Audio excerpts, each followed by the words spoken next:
श्री शिवाय नमस्तुभ्यम महाराज। जैसा कि आप सभी जानते हैं कि कार्तिक महीने की चतुर्थी को करवा चौथ कहा जाता है। ऐसे में आज हम जानेंगे सभी माताओं बहनों को करवा चौथ का व्रत कब करना है, साथ ही व्रत से पहले हमें किन किन बातों का ध्यान रखना है, पहली बार व्रत किस प्रकार से किया जा सकता है, क्या मासिक धर्म के दौरान करवा चौथ का व्रत किया जा सकता है या नहीं, साथ ही क्या गर्भवती महिलाएं यह व्रत कर सकती है या नहीं। तो ये सभी जानकारी आज हम जानने वाले हैं। तो महाराज सबसे पहले तो ये जान लीजिए कि इस बार चतुर्थी तिथि कब से प्रारंभ हो रही है और कब समाप्त हो रही है, पूजा का शुभ मुहूर्त क्या है, चंद्रोदय का समय क्या है। तो महाराज करवा चौथ का व्रत हर सुहागन महिलाएं अपने पति के दीर्घ आयु के लिए व्रत रखती हैं, अपने अखंड सौभाग्य के लिए व्रत रखती हैं। तो महाराज इस साल 2025 में करवा चौथ का व्रत आपको रखना कब है। तो महाराज आपको बता दें कि प्रत्येक वर्ष कार्तिक महीने के कृष्ण पक्ष की चतुर्थी के दिन करवा चौथ का व्रत किया जाता है और इस दिन सभी स्त्रियां करवा माता की पूजा करती हैं और अपने पति की लंबी उम्र के लिए निर्जला और निराहार व्रत रखती हैं। तो महाराज ध्यान दीजिए, इस बार करवा चौथ का व्रत 10 अक्टूबर शुक्रवार के दिन है। ऐसे में सभी माताओं बहनों को शुक्रवार के दिन करवा चौथ का व्रत करना है। तो महाराज अब ये भी जान लीजिए कि चतुर्थी तिथि कब से प्रारंभ हो रही है, कब समाप्त हो रही है और चंद्रोदय का समय क्या है, पूजा का शुभ मुहूर्त क्या है।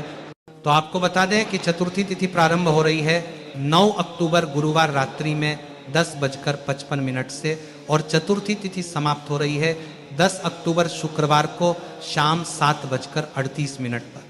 ऐसे में हम उदय तिथि को ध्यान में रखते हुए 10 अक्टूबर दिन शुक्रवार को करवा चौथ का व्रत करेंगे। पूजा का शुभ मुहूर्त है शाम को 5:57 से लेकर शाम 7:38 तक आप लोग करवा चौथ की पूजा कर सकते हैं। चंद्रोदय का समय है रात 8:33 पर आप लोग चंद्रदेव को अर्घ्य देकर अपना व्रत खोल सकते हैं। ऐसे हर राज्य में अलग अलग समय पे चंद्रोदय होता है, तो आप लोग अपने राज्य के अनुसार जब तक चंद्र देवता दिख नहीं जाते हैं तब तक आपको व्रत नहीं खोलना चाहिए। महाराज अब कई माताएं बहनें हमसे पूछती हैं कि क्या गुरुजी करवा चौथ का व्रत पहली बार किया जा सकता है। तो महाराज आप निसंकोच निसंदेह किसी भी प्रकार की चिंता आपको नहीं करनी है, आप पहली बार व्रत कर सकते हैं। इसी के साथ महाराज कई माताएं बहनें पूछती हैं कि गुरुजी हमारे घर जैसे बच्चा हुआ है घर में, या जो भी माताएं बहनें गर्भवती है वह व्रत कर सकती है या नहीं। तो महाराज जिन भी माताओं बहनों को व्रत के दौरान मासिक धर्म भी आ जाता है तो आप लोग पूजा भले ही मासिक धर्म में मत कीजिएगा, लेकिन मासिक धर्म में आप लोग यह व्रत कर में हैं करवा चौथ का। और यदि आपके घर किसी बच्चे का जन्म हुआ है तो भी यह व्रत आप लोग कर सकते हैं, क्योंकि महाराज इसमें तो खुशी की ही बात है कि अगर बच्चे का जन्म का सूतक है तो आप लोग बिल्कुल यह व्रत ना छोड़ें। और मान लीजिए दुर्भाग्यवश कुछ परेशानी है घर में, कुछ ऐसी परिस्थिति हो गई है, तभी आपको यह व्रत नहीं करना चाहिए, वरना आप लोग इस साल यह व्रत पहली बार कर सकते हैं। किसी भी प्रकार के संशय में आप लोग ना पड़े। इसी के साथ महाराज जो भी माताएं बहनें गर्भवती है तो उन्हें थोड़ा सा ध्यान रखना है, क्योंकि इस समय यदि आपका शरीर व्रत के अनुकूल नहीं है तो फिर आपको यह व्रत इस साल नहीं करना चाहिए। इसी के साथ महाराज जो माताएं बहनें पहली बार इस व्रत को करने वाली है तो उन्हें किन नियमों का पालन करना चाहिए।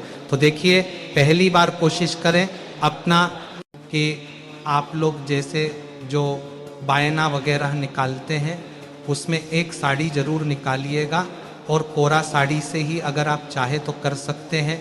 मान लीजिए कोरा साड़ी नहीं है तो आप अपने शादी का भी जोड़ा ले सकते हैं। पहली बार इस व्रत को करने के लिए अब ये कोई ज़रूरी नहीं है कि आप नया ही पहनेंगे, नया है तो ज़रूर पहनिए, नहीं है तो आप शादी के जोड़े से भी पहली बार व्रत कर सकते हैं। इसी के साथ सभी माताओं बहनों को व्रत और पूजा के दौरान लाल या पीली ही साड़ी पहननी चाहिए, क्योंकि महाराज यह रंग अखंड सौभाग्य का प्रतीक माना गया है। तो इसीलिए ध्यान रखिए, कभी भी पूजा के दौरान काले रंग की या सफ़ेद रंग की साड़ी ना पहने, इसे अशुभ माना जाता है। अगला प्रश्न, जो महिलाएं पहली बार अगर व्रत करने जा रही हैं तो अगर नई छलनी भी आप चाहे तो ले लीजिएगा। साथ ही करवा माता की एक फोटो प्रतिमा, साथ ही करवा माता की एक कथा की पुस्तक और बाकी पूजा की सामग्री आपको लेना है। अब जिनके पास पहले से ही ये सभी चीज़ें हैं, फोटो हो मतलब कथा की पुस्तक हो या छलनी हो, अगर सही कंडीशन में है तब आपको नया लेने की कोई आवश्यकता नहीं है। अगर टूट गया है, छेद हो गया है, खराब हो गया, तब आप ये सामग्रियां नहीं ले सकते हैं, वरना आपको नया लेने की कोई ज़रूरत नहीं है। तो 10 अक्टूबर को आप लोग व्रत रखिएगा शुक्रवार के दिन। और जो लोग मान लीजिए शुक्रवार के दिन बहुत सारी बहनें वैभव लक्ष्मी का, संतोषी माता का व्रत करती हैं, तो आप ठीक उसी प्रकार से दोनों व्रत कीजिएगा और पूजा पाठ आप लोग कर लीजिएगा। अब महाराज अगला नियम क्या है कि देखिए, कुछ लोग 2 करवा रखते हैं। वाले मिट्टी के करवा आपको बाजार में मिल जाएंगे मार्केट में, कुछ लोग पीतल के भी रखते हैं और कुछ लोग एक ही करवा से करते हैं। तो जैसे आपके घर में व्रत किया जाता है उसी प्रकार से आप लोग कीजिएगा। एक करवा से भी आप लोग कर सकते हैं और 2 करवा से भी कर सकते हैं। 2 करवा रहता है तो हम फेर लेते हैं, 1 करवा रहता है तो फिर हम किसी दूसरे के साथ ऐसे फेरते हैं, लेकिन माता के साथ नहीं फेर पाते हैं। माता के फोटो से आप लोग सुहाग देख करके करवा फेर सकते हैं, लेकिन 2 रहता है तो हम फेर लेते हैं। और मान लीजिए कुछ अगर कोरा आप लोग नहीं खरीद रहे हैं, बाकी जो लोग बूढ़े बुजुर्ग हैं जो नहीं खरीदते हैं, मान लीजिए बहुत सारे लोग हैं जिनके पास इतना सामर्थ्य नहीं होता है, तो महाराज आप कम से कम 1 बिंदी का पत्ता, 1 चूड़ी का डिब्बा और 1 सिंदूर का डिब्बी वगैरह जरूर खरीद लीजिएगा। तो महाराज आप लोग इस प्रकार की कम से कम ये चीज़ें भी जरूर खरीद लीजिएगा, क्योंकि इस व्रत में आप सभी को मालूम ही है कि माता को हम सुहाग की चीज़ें चढ़ाते हैं, तो अपने लिए कोरा चूड़ी वगैरह आप लोग कुछ चूड़ियाँ माता को चढ़ा दीजिएगा और कुछ चूड़ियाँ आप लोग अपने पहनने के लिए भी रख सकते हैं, जरूर खरीद लीजिएगा। अब महाराज अगली चीज़ क्या है कि ये व्रत जैसे हम सुबह से लेकर और शाम तक 12 से 14 घंटे का व्रत होता है। सुबह उठकर आप लोग इस व्रत में सरगी भी ले सकते हैं। सुबह में उठकर पानी वगैरह पी लीजिए, कुछ लोग नहीं लेते हैं और आप चाहे तो पानी वगैरह पी सकते हैं, जूस वगैरह पी सकते हैं, कोई दिक्कत नहीं है। अनाज मत खाइएगा, बाकी चीज़ें आप लोग फल फलाहार कर सकते हैं। और सुबह से लेकर और रात जब तक चंद्रोदय नहीं होता है तब तक हम निर्जला और निराहार ये व्रत रखते हैं। अब महाराज जो माताएं बहनें गर्भवती हैं उन्हें ये व्रत इस अवस्था में नहीं करना चाहिए, लेकिन फिर भी यदि आप करना चाहें तो व्रत में फलाहारी कर लीजिएगा। तो आप लोग फलाहारी करके और ये करवा चौथ का व्रत आप लोग कर लीजिएगा। अब महाराज कई माताओं बहनों को व्रत के दौरान मासिक धर्म आ जाता है, तो ऐसे में क्या व्रत करना चाहिए या नहीं? तो महाराज मासिक धर्म में हम लोग व्रत नहीं छोड़ते हैं, क्योंकि पूजा पाठ कोई अन्य कर देगा, घर में कोई और सदस्य, तो आप कथा पढ़ मतलब सुन सकती हैं, भगवान को स्मरण कर सकती हैं, मानसिक रूप से पूजा पाठ करके भगवान से प्रार्थना करनी है। और 16 श्रृंगार भी इसमें किया जाता है, मेहंदी वगैरह सब लगाते हैं, माता पार्वती और शिव जी की भी पूजा हम लोग इसमें करते हैं। और आप केवल करवा माता की भी फोटो रखकर पूजा कर सकते हैं, उसमें गणेश जी बने रहते हैं, माता पार्वती भी बनी रहती हैं, तो आप उस विधि से भी कर सकते हैं।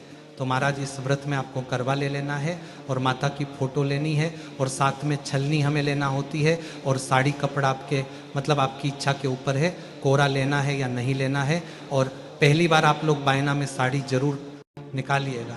बायना निकालते हैं जो सास के लिए, घर परिवार के लोगों के लिए ससुराल पक्ष में ही देनी चाहिए, कभी भी मायके के पक्ष में हमें दान की हुई चीज़ें नहीं देनी चाहिए। तो महाराज आपके ससुराल में जो छोटा है बड़ा है, कोशिश करें दान की चीज़ें ससुराल में दें या आसपास के पड़ोसी को आप दे सकते हैं। कोई महिला जो है जो आपके दोस्त बंधु है, जो आपसे बुजुर्ग हैं, श्रेष्ठ हैं, उनको देकर आप लोग पाँव पूज सकते हैं, लेकिन आप लोग मायके में मत दीजिएगा, इस बात का आप लोग ध्यान रखिएगा। तो यही सब कार्य करते हैं। सुबह उठकर हम स्नान ध्यान करके साधारण विधि से संकल्प लेकर दैनिक पूजा अपने घर में कर लेते हैं और शाम को हम चौकी स्थापित करके हम पूजा करते हैं विधि विधान से और फिर वहीं पर कथा सुनते हैं। कथा सुनने के बाद हम चंद्रदेव को अर्घ देते हैं और तब हम अपना व्रत खोलते हैं। पति के द्वारा यह व्रत खोला जाता है। आप बैठकर भी पूजन कर सकते हैं। और कुछ लोग तो वहीं चंद्रदेव को अर्घ देने के तुरंत बाद उसके उपरांत ही जल का ग्रहण कर लेते हैं। इसी के साथ महाराज कोशिश कीजिएगा करवा चौथ व्रत में लहसुन प्याज ना खाएं। इसी के साथ इस व्रत में कोशिश कीजिएगा कि रेस्टोरेंट होटल का भोजन ना करें। आप जैसे लहसुन प्याज वाला भोजन ना बनाएं। बाकी जो भी डिश चाहे आप लोग बना सकते हैं, लेकिन अगर लहसुन प्याज व्रत में ना डालें तो ज़्यादा बेहतर रहेगा। उसके बाद हम चंद्रदेव को अर्घ देकर पूजा पाठ करके पति को प्रणाम करके भोजन करते हैं। तो बहुत ही सुंदर यह व्रत है, बहुत ही सरल यह व्रत है। तो महाराज ये थी करवा चौथ व्रत से जुड़ी हुई कुछ महत्वपूर्ण जानकारी। यदि जानकारी पसंद आई हो तो वीडियो को लाइक और चैनल को सब्सक्राइब ज़रूर करें और कमेंट बॉक्स में ओम नमः शिवाय या श्री शिवाय नमस्तुभ्यम जरूर करें, लिखें।